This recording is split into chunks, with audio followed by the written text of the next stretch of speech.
જય શ્રી કૃષ્ણ મિત્રો, સ્વાગત છે તમારું મારા કિચનમાં. આજે આપણે સોજીનો સ્નેક બનાવવાના છે. ઇવનિંગમાં ભૂખ લાગી હોય, બાળકોને લંચ બોક્સમાં આપવા હોય, હેલ્ધી અને ટેસ્ટી. તો ચાલો આપણે સોજીનો સ્નેક બનાવવામાં શું શું વસ્તુ જોઈશે આપણે ચેક કરી લઈએ. આપણે સોજી જોઈશે, પછી કૂટેલું મરચું, મીઠું અને બેઝિક મસાલા. તો ચાલો આપણે બનાવવાનું સ્ટાર્ટ કરીએ. મેં પહેલેથી જ પેન ગરમ કરવા મૂકી દીધું હતું. એમાં આપણે 2 કપ પાણી એડ કરીશું. ઝડપથી થઈ જાય એના માટે 2 કપ પાણી નાખીશું. ગરમ પાણી છે એટલા માટે કે ઝડપથી આપણી રેસીપી બની જાય. આપણે બહુ કરી દઈશું. હવે આપણે અંદર મસાલા એડ કરવાના છે ને કરી દઈશું. તો આપણું તેલ, હવે આપણે થોડું અંદર તેલ એડ કરી દઈશું. 1 ચમચી તેલ એડ કરીશું. હવે આપણે 1 ચમચી એમાં જીરું નાખીશું. તમને જીરાનો ટેસ્ટ ભાવતો તો તમે જીરું નાખો, અને નહીંતર અજમો પણ નાખી શકાય. આપણે નાની નાની મીડિયમ સાઇઝની 2 ચમચી જીરું એડ કર્યું છે. થોડીક આપણે હિંગ નાખીશું અને થોડોક આપણે અજમો પણ નાખીશું, જેથી ડાયજેસ્ટ થઈ જાય.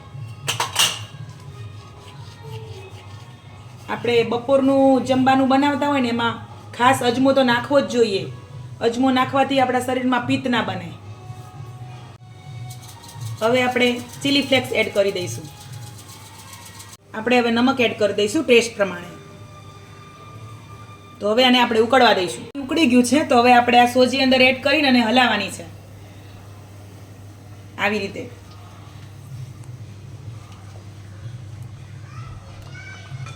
આપણે 2 કપ પાણી લીધું હતું તો આપણે 1.5 કપ સોજી લેવાની છે. તો 1 કપ મેં એડ કરી દીધી છે.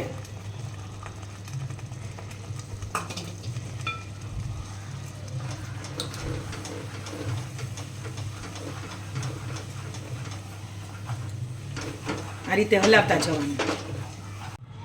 હવે આપણને ગેસ ઉપરથી નીચે ઉતારી લઈશું અને આ બધું આપણે કાઢી લઈશું. આપણે પ્લેટમાં કાઢી લીધું છે. હવે આ થોડું ગરમ છે, થોડું હલકું ગરમ થાય એટલે આપણે થોડોક તેલવાળો હાથ કરીને નાના લોટ જેવું બાંધી લેવાનું છે. જો આવી રીતે મિક્સ કરીને, થોડું ગરમ લાગે છે મને એટલે ધ્યાન રાખજો તમે પણ. એટલે આવી રીતે સરસ ગરમ ગરમ થોડું ઓલું થાય ને, હલકું ગરમ, એટલે આમ સરસ આપણે કેમ રોટલીનો ભાખરીનો લોટ બાંધીએ એ રીતે આને કરી દેવાનો સરસ. જો આપણે લોટ જેવું બાંધી લીધું છે.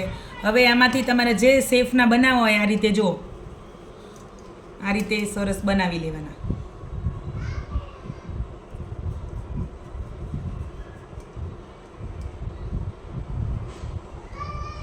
આ રીતે બનાવવા હોય, પછી તમારે ગોળ શેપમાં બનાવવા હોય આવા મીડિયમ સાઇઝના, જો આ ટાઈપ.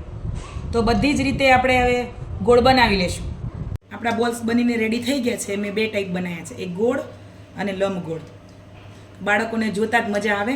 તો ચાલો આપણે આને તળી લઈશું. આપણે તળવા માટે મેં પહેલેથી જ તેલ ગરમ કરવા મૂકી દીધું હતું. તો હવે આપણે એને તળી લઈશું. જો આપણે ધીરે ધીરે આવી રીતે એક મૂકી દેવાના. દજાય નહીં એનું ધ્યાન રાખવાનું, અને તેલમાં સમાય એટલા જ મૂકવાના. જો આપણા સરસ લાઇટ બ્રાઉન થઈ ગયા છે. આપણો સોજીનો નાસ્તો સરસ લાઇટ બ્રાઉન થઈ ગયો. તો હવે આપણે એને નીકાળી લઈશું. જો કેવા ક્રિસ્પી બન્યા છે. જો આમાં પણ અવાજ આવે છે.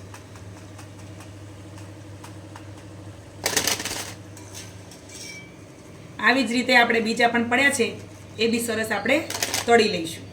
આપણે આ સ્નેક બનાવ્યો છે એના ઉપર ચટપટો મસાલો છાંટવા માટેનો આપણે બનાવી લઈશું. આપણા બેઝિક મસાલામાંથી જ બનાવવાનું છે, એટલે છોકરાઓને આમ ટેસ્ટી લાગે ને એટલે ખાઈ જાય. તો ચાલો આપણે એ મસાલો બનાવી લઈશું. તો આપણે થોડુંક સાદું નમક નાખીશું. થોડું 1 ચમચી આપણે આમચૂર પાવડર નાખીશું. મીડિયમ સાઇઝની ચમચી લેવાની. થોડુંક આપણે લાલ મરચું એડ કરીશું. આ મરચું બહુ તીખું નથી. થોડુંક આપણે ધાણા જીરું એડ કરીશું અને થોડુંક આપણે કાલા નમક. કાલા નમકનો ટેસ્ટ બહુ સારો આવે છે, એટલે કાલા નમક તો નાખવાનું જ. આ બધું મિક્સ કરી લઈશું. મસાલો બની રેડી થઈ ગયો છે. તો હવે આપણે ઉપર સ્પ્રિંકલ કરી દઈશું.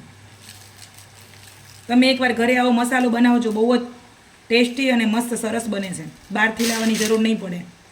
આમાં તમારે કાળા મરીનો ભૂકો અને ચાટ મસાલો એડ કરવો હોય તો પણ કરી શકો, પણ આટલામાં જ સરસ ટેસ્ટ આવી જાય છે.